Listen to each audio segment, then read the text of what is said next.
Welcome back to All This Math. This is Professor Parker Habarigani. This is the fifth day of Kwanzaa. Today is Nia from the Nguzo Saba. Nia means purpose. All right. Also, shout out to Tennessee State. Tennessee State University, historically black college located in Nashville, Tennessee. While we at it, I got my Tennessee State sweatshirt on. You know what I'm saying? But yeah, today is the fifth day of Kwanzaa. Today is Nia. Nia from the Swahili means purpose in English. And dig this, right? This is how I'm connected to mathematics. A lot of people dislike mathematics. A lot of people are uncomfortable with mathematics, algebra, geometry, all that. And the reason that they're uncomfortable is because they don't understand one of the major purposes of doing and learning mathematics. One of the major purposes of learning mathematics is to develop your problem solving ability. Straight like that. It's about problem solving. We are human beings and we will have problems. We will encounter problems, right? The issue becomes when you have a problem and you don't know how to solve the problem. That's the issue. All right. When you're sitting in a math class, whether it's a pre-algebra class, algebra 1, algebra 2, geometry class, pre-calculus class, statistics class, calculus, whatever, you are training your brain to think in ways where you will be able to solve not only the problems that are given to you in that class, but any problem in life. When you become an adult, even while you're still a teenager or a child, problem solving, problems are problems. And the same skills and methods that you'll use in a math class when you're sitting at that desk and your teacher gives you the problem on the board or on your Chromebook or whatever, right? You use those same methods to solve problems in life, problems in your personal relationships, problems with your family, problems with your coworkers at your job, with your supervisor at your job, problems in your community, problems with law enforcement, any type of problem with government agencies, a problem at the grocery store. Problems are problems, and you need to have systematic methods for solving them. Math teaches you that. All right.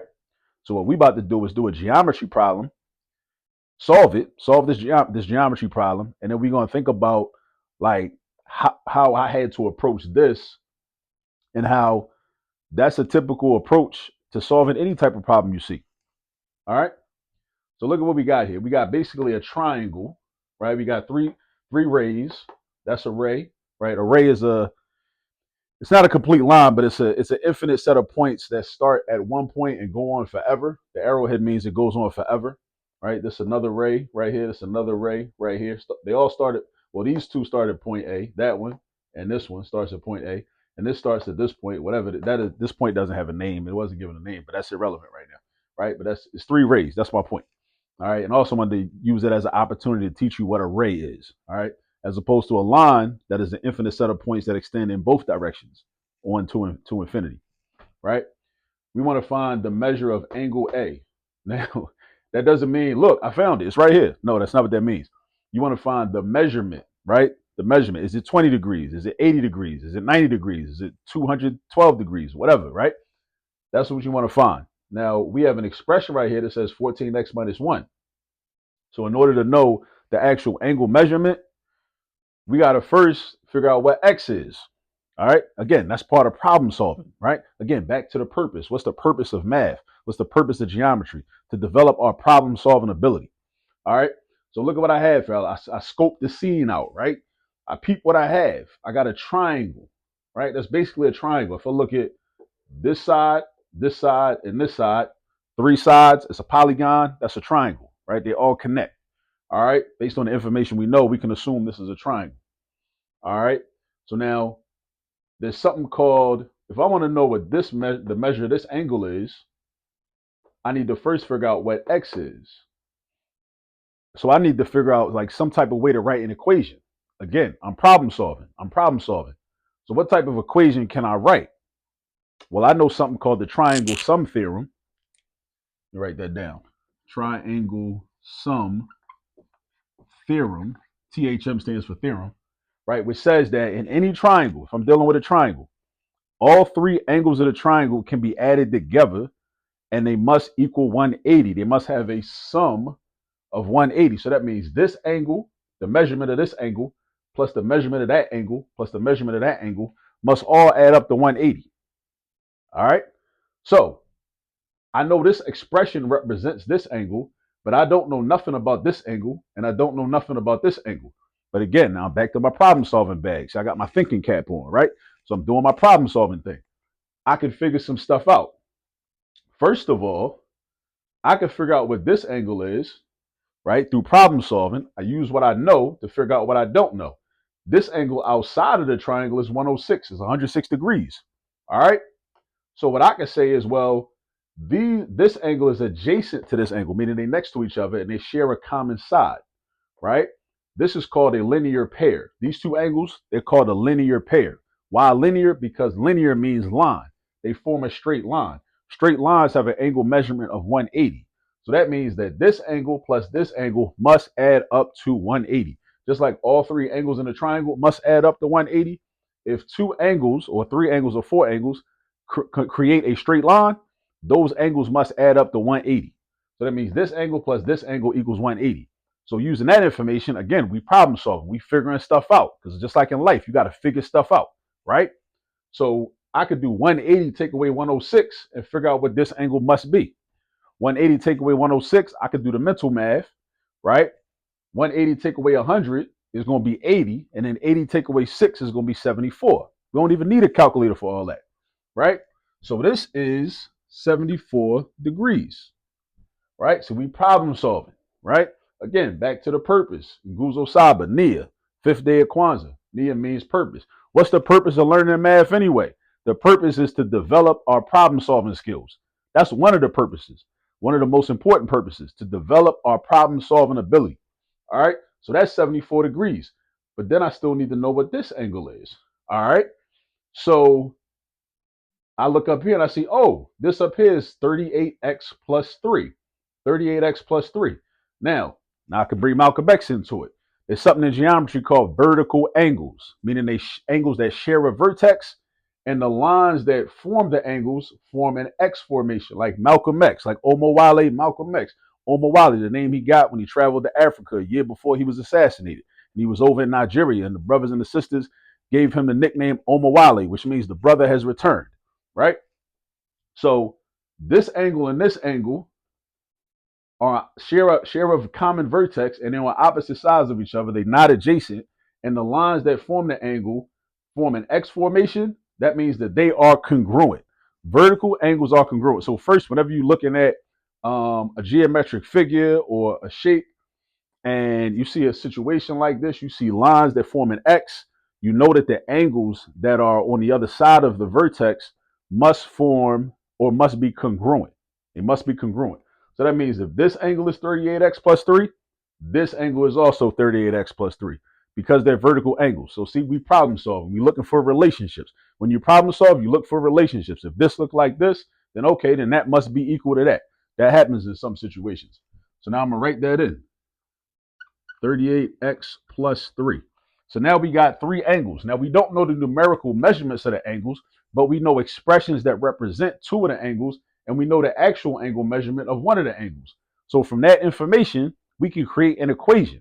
From the equation, we can then figure out what x is. We can solve for x using algebra. We can go back to algebra 1 and use algebraic processes to solve for x. And then once we solve for x, then we can figure out what the measure of angle A is, because we know that angle A is just 14 times whatever x is, then minus 1. And we'll have our answer.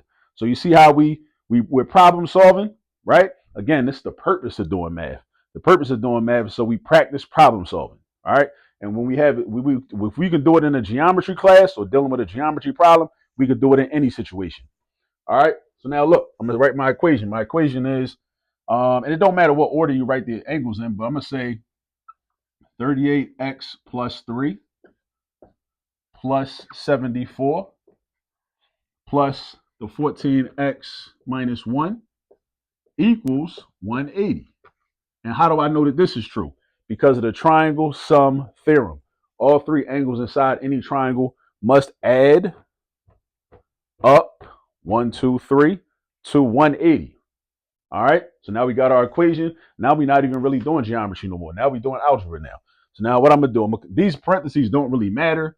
I just put them here to show that each of those expressions are representative of a different angle. So what I'm going to do is I'm going to combine like terms. All right, because we want to simplify. So I'm going to put this 38x with this 14x.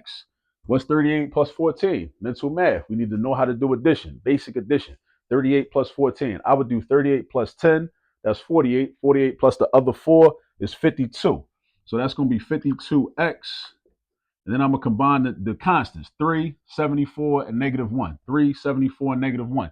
Again, these parentheses don't really matter because we're only dealing with plus signs. If we was dealing with minus signs, the parentheses would matter. But since we're only dealing with plus signs, like a plus sign in front of these parentheses, and there ain't no sign in front of these parentheses don't really matter. They're just there for show. All right? So we don't got to really respect them, basically. You know what I'm saying? So 3 plus 74 is 77. 77 minus 1 is 76. So we put plus 76 and then equals 180. Now look what happened. Whenever you're doing any type of math problem, when you go from step to step, you should understand where the numbers are coming from.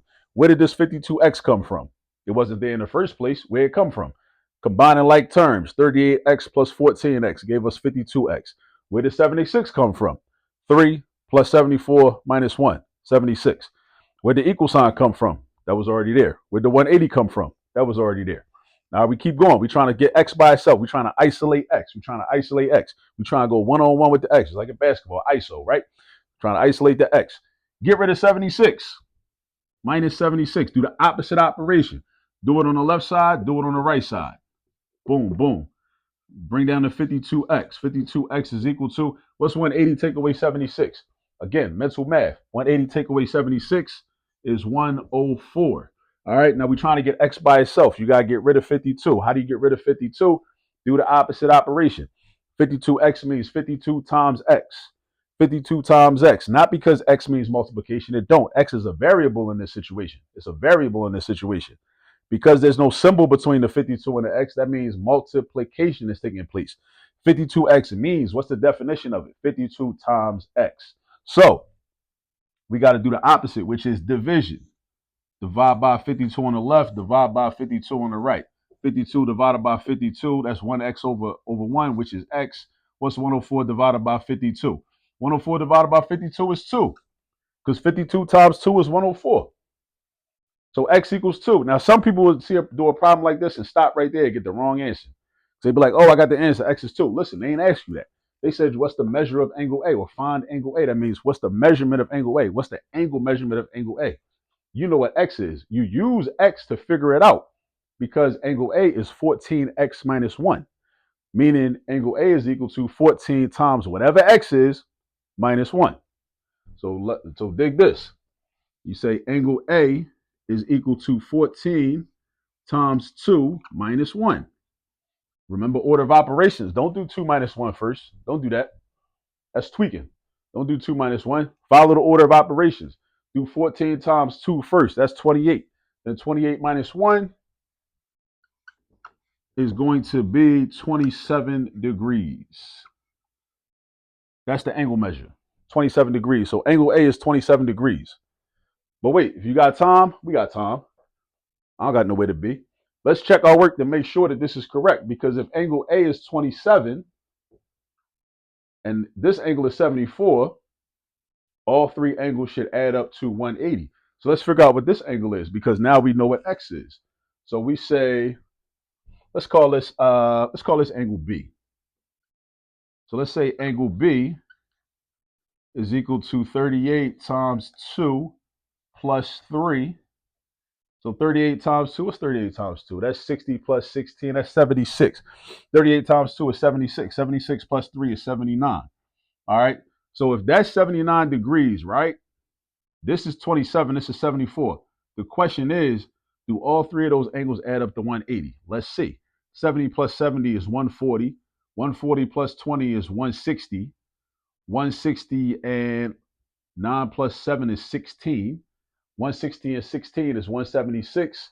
And what's left over?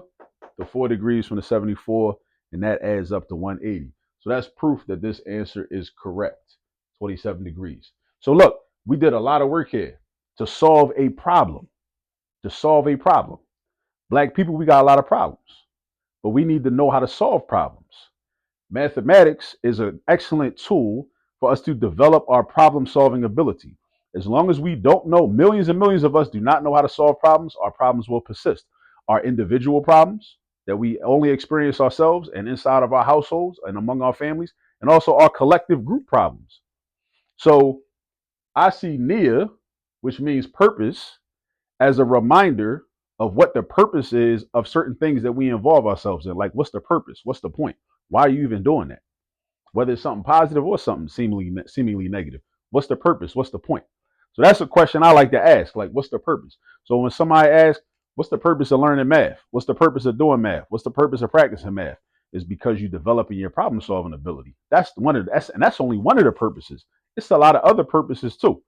But one of the purposes is to practice solving problems, because just like how I had to size this question up, look at the diagram, think about the theories I knew, and also think about other theories like vertical angles theorem, also definition of supplementary angles and linear pairs and all that. I had to think like, okay, what do I know? How can I figure this problem out? You know what I'm saying? That's the same thing you're going to do in life on an everyday basis, not just in the classroom in school, but on an everyday basis. You out here in the world, moving around, walking around, driving around, going this place, going that place.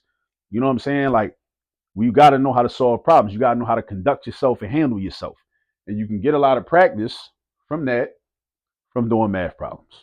That's my whole point. So that's about it for now. Again, this was the 5th day of Kwanzaa, Nia from the Nguzo Saba, which means purpose. Always make sure you understand the purpose of what you're doing. All right. And I'll see you all on the next day of Kwanzaa. Peace.